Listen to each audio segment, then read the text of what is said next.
एक इलाके में बहुत सारे नेवले रहते थे। उस इलाके में नेवलों के अलावा कोई और जानवर नहीं रहता था। अगर कोई जानवर उनके इलाके में आ जाता तो सब मिलकर उसे मार देते या भगा देते थे। एक दिन नेवलों का सरदार सबको इकट्ठा करके कहता है, सबको मालूम है कि हमारे जंगल का क्या कानून है। अगर किसी को नहीं पता तो वो अभी पूछ सकता है। एक नेवला आगे बढ़कर कहता है, जी सरदार, हमें मालूम है कि कोई भी दूसरा जानवर यहाँ नहीं आना चाहिए, इसीलिए हमने कल यहाँ आने वाले एक मेंढक को मार दिया। सरदार नेवला खुश होकर कहता है, बहुत अच्छा किया। मेंढक तो क्या, यहाँ एक मच्छर भी नहीं आना चाहिए।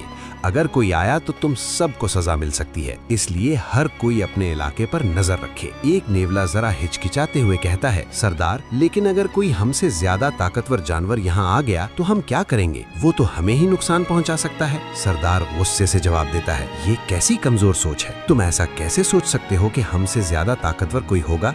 हम इतने ज्यादा हैं, हमें किसी से डरने की जरूरत नहीं। नेवला फौरन कहता है, जी सरदार, आप बिल्कुल ठीक कह रहे हैं, लेकिन इसी जंगल के करीब एक और जंगल में लकड़बग्घों का एक बड़ा ग्रोह रहता था। लकड़बग्घे नेवलों से सख्त नफरत करते थे और मौके की तलाश में रहते थे। एक दिन लकड़बग्घों का सरदार सबको जमा करके कहता है, मेरी बेटी चांदनी लकड़बग्घी की सालगिरह आने वाली है। मैं उसे एक खास तोहफा देना चाहता हूँ, मगर वो मुझे अपनी पसंद नहीं बता रही। क्या तुम में से कोई ऐसा तोहफा सोच सकता है जो उसे खुश कर दे? एक चालाक लकड़बग्घा मुस्कुरा कर कहता है, सरदार, चांदनी को शिकार का बहुत शौक है, क्यों ना हम इसके लिए नेवलों के इलाके पर हमला करें और इसे एक बड़ा शिकार तोहफे में दें। लकड़बग्घा कुछ देर सोचता है, फिर कहता है, ये एक जबरदस्त ख्याल है।